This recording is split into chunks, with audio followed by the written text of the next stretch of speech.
پیغمبرهایی که در قرآن نامهایشان آمده است کدامهایند؟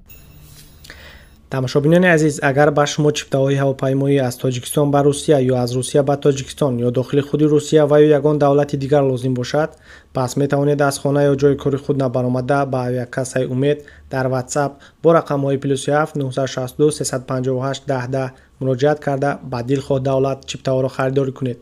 Чиптаҳо электронӣ буда барои фармоиш танҳо расмии шиносномаи хориҷиатон дар кор асту халос.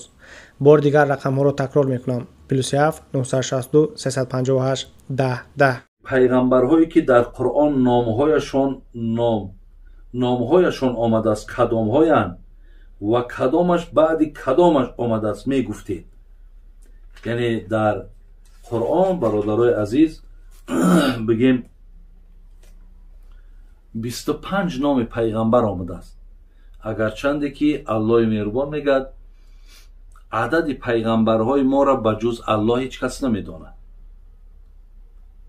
زیرا خداوند در قرآن گفت که بعضی از پیغمبرها را به تو حکایه کردم و بعضیش نکردم. از این لحاظ ما عدد پیغمبرها را نمیدانیم که چی مقدارند،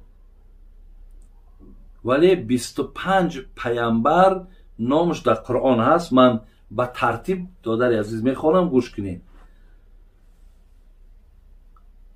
حضرت آدم علیه السلام، حضرت ادریس علیه السلام، حضرت نوح علیه السلام، حضرت هود علیه السلام، حضرت صالح علیه السلام، حضرت ابراهیم، حضرت لوط، حضرت اسماعیل، حضرت اسحاق، حضرت یعقوب، حضرت یوسف، حضرت شعیب، حضرت موسی، حضرت هارون، حضرت داوود، حضرت سلیمان، حضرت ایوب، حضرت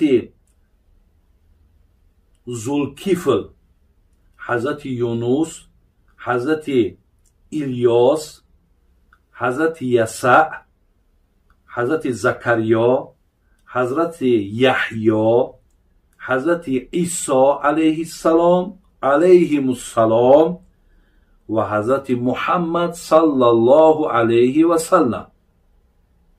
یعنی این 25 پیامبر که من خواندم با همین ترتیب و با همین نامها در قرآن برادران عزیز و گرامی اینها یاد شده گیرند.